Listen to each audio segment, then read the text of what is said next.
The video you are about to see is the product of a qualitative research process. The recorded interviews are the data. The segments selected here represent the broad range of attitudes and opinions expressed regarding trust in government, willingness to participate in vaccine studies, and suggestions for conducting HIV vaccine research.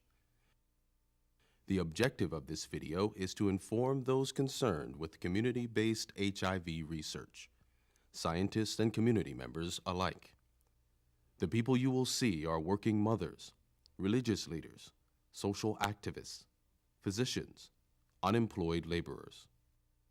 All are real people expressing their personal attitudes and feelings. There was no script. Each person, known or unknown, is a member of their community, and thus each voice deserves our attention. Are you saying, would I take the vaccine? I'm not first, no. I'm not going to be standing in line. Me is like, well, why do I need to do this now? Should I wait 5 years till there's a vaccine that's much more effective? HIV is a government-made disease. But would I be willing to participate? Yes, I think so. I mean, you have to have some trust somewhere. We use the term guinea pig. We don't want to be the guinea pig. I think it's all about economics. Does this mean I can fuck without a condom? I think I'd be very worried about side effects. But the Tuskegee study is very fresh to me. We got more faith in the street drug than we do in the government. And really, that's what it comes down to. And that you can't HIV preventative vaccines are currently being tested for safety and immune response with volunteers who are at low risk for HIV infection. The next step is testing these vaccines with individuals at high risk of exposure to HIV through drug and sex-related behaviors. The test groups include minority communities which have often been victims of research abuse, government neglect, and social discrimination. A significant breach exists between medical researchers and the people with whom they need to work. This break in trust needs to be mended if future research is to be successful. Project Links, Linking Communities and Scientists, is a 2-year study that seeks to understand community attitudes towards government-sponsored medical research and to find ways that scientists and community members can collaborate in the search for effective HIV vaccines. Project Links is working with 3 communities. 2 of them, injection drug users in Philadelphia and gay men in San Francisco, are known to be at high risk for infection with HIV. African Americans have been disproportionately affected by the AIDS epidemic. Durham, North Carolina was chosen as a representative African American community. This video is one of the research products of Project Links.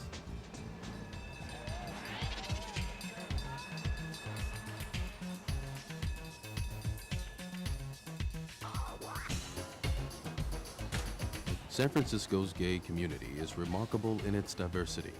Young, old, rich, poor, men and women of every possible ethnic and racial background. But it is also a community noted for its unity when attacked. The AIDS epidemic has touched everyone in gay San Francisco and created a community with passionate feelings and attitudes. We've been so strongly impacted by this epidemic that you're probably going to find more people here who would be more interested in trying something, anything. My kind of take is that I think most people are pretty apathetic about a vaccine. It seems distant, it seems remote. In the Latino community, there's not a clear understanding of what these clinical trials are, especially, again, in immigrant Latinos. People will be concerned with, he's in an HIV vaccine study, he has AIDS. He has HIV, because it's happened to me. I don't know, I just feel like we're a minority, and in the bigger picture of things, we're not really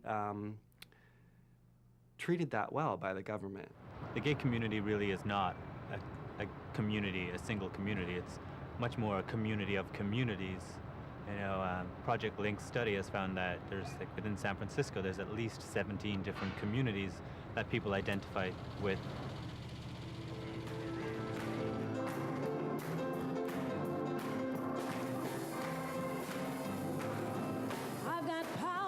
in my soul. Power that can make me whole. Survival has always been a struggle for African Americans.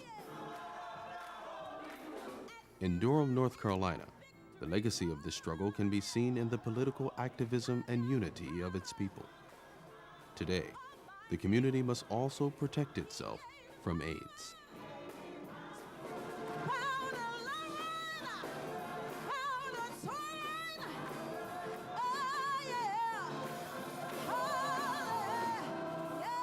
Our race, the black race, were victimized in some of their surveys and researches. That's documented. The first thing that comes to mind is the Tuskegee syphilis experiment. When I think of government research, I think about a lot of people coming here from the government with white things on, walking around, giving everybody a shot, and seeing what they gonna be. Seeing what they gonna do. Well, I have asked some people, and there seem to be two schools of thought. Either they think that the research that would be done would just make them guinea pigs, and that they would be harmed by the research, or that there will be research done that doesn't include African Americans at all, and so they will be left behind. This is the first time I probably talked about it openly. Matter of fact, me and Sherry good friends, and I don't even think we ever talked about it. Yeah, we talk about a lot of things, but I don't even think we ever talked about our opinions on HIV or AIDS. They'll unleash things on the community, and then they can't deal with it anymore. When it gets out of hand, it's like, well, we've discovered. And you know, a lot of times when they say they've discovered, it's not a discovery. It's just we are the one who are discovering it. They're the ones who put it out there. Government got a whole lot of secrets, and it just puzzles me. It just worries me. It just makes me think about, are they really going to be honest with us?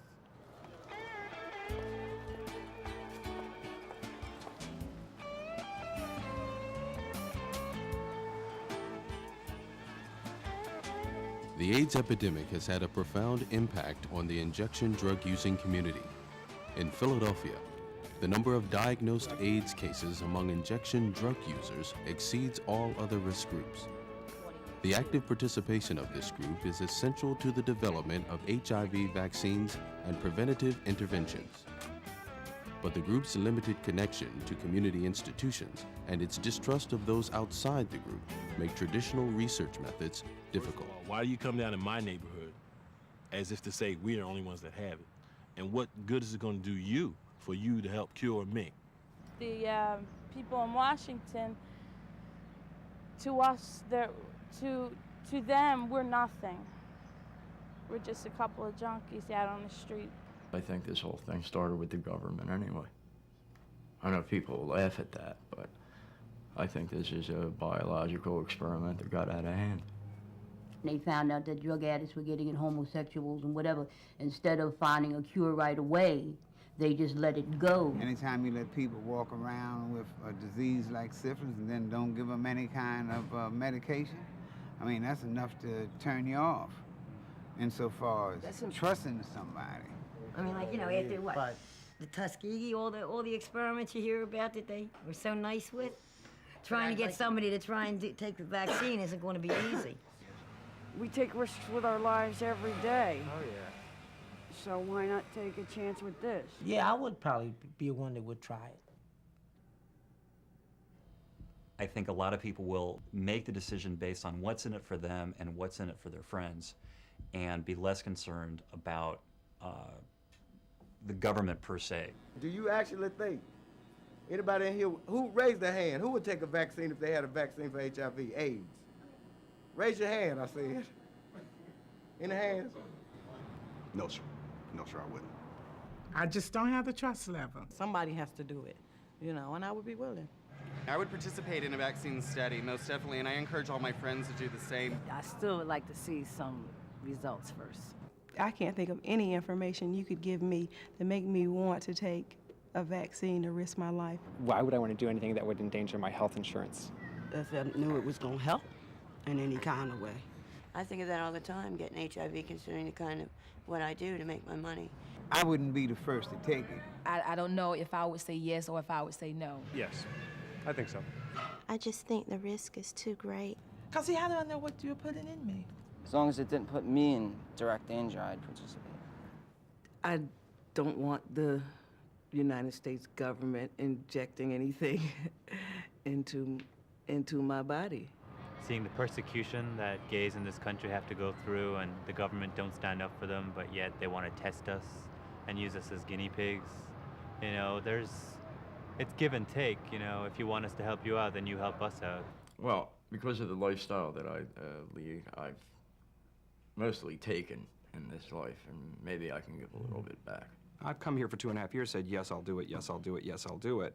But as you get closer to doing it, closer to doing it, closer to doing it, I'm like, I don't know if I want to do this now. So I take this vaccine, it doesn't work, does that mean they won't give me another vaccine? People are afraid of what might happen if they participate in something like this later on down the road with their jobs, with their health care, with their life insurance, with their families, with their life partners, with whoever it is that it also may affect. It's just not me that's going to be affected by me taking the vaccine. There are going to be a lot of people, my family, my community, are going to be affected by what I do. For a lot of people of color, they live at or below poverty lines. So if one person is out of work for even a day or two, it really does affect the family and how it survives. I think gay men would participate in the trials for two reasons. One is our own self-interest, and two is the interest of other people. I mean, altruism is one thing, and it's wonderful. That's why people get involved and do things. But when it comes to, but if later, if I'm exposed to HIV and my body can't fight it off as well because I'm part of a vaccine study, it didn't serve me in the long run. I want to help somebody do something. I ain't did nothing for nobody in a long time, and this is one way, If I'm involved in something that's going to help to prevent my children from even having to be bothered with it, then I feel good about me. And if people don't stick their necks out a little bit and participate for the better of the community, we'll never know what does work, what doesn't, what the short-term and long-term effects are. We absolutely need to do that. The idea of being in a vaccine study is scary to me because historically, when they were coming up with polio vaccines, people died. All vaccines always have part of whatever it is of the ailment in it. You see, and if anybody, people that's wise to that and know these things, they're going to be more than reluctant to take it. Chickenpox, yes. Smallpox, yes. Measles, yes. HIV/AIDS, nope. I'll have to relate back to, I guess, an experience that I had several years ago with taking the flu vaccine. That was the only time I ever had the flu. As you get older, our immune system does get depressed, and so it wouldn't take too much probably to create a real problem for us. It's scary. I wouldn't even want to test a false positive. We still do not accept, unfortunately, persons who carry this virus. Some people bring up the fact that just the psychological aspects of knowing that the blood that's coursing through their veins is HIV positive, period, no matter what the reason it may be, even if it's the vaccine that's causing it, that they're not infected with the virus, but that even the vaccine itself would cause your blood to be HIV antibody positive, gives some people the willies, just because there's such a stigma associated with being HIV positive. You can get it intellectually that I'm not really seropositive, but really getting it emotionally, I think, is something different for people, and that's a harder leap for people to take. I definitely would not recommend it to anyone who's currently in the process of naturalizing, becoming a citizen, anything like that. I know that I want to go to a country like China, which is a very personal issue for me because I am Chinese American and I want to spend a lot of time there. But I know that they have a policy of not letting anyone into the country that tests positive. They can actually use more sensitive tests and look for virus, but that's not what an insurance company is going to do, and that's not what they're going to do at the border of a country. Medical research it's a minefield of problems. There's ethical problems, there's access problems, there's what people want versus what the scientists want. So it's a minefield. And each of those little minds has to be handled in some way or it's going to explode. To establish trust with the community, you need to go where trust is already established. Like involving the churches.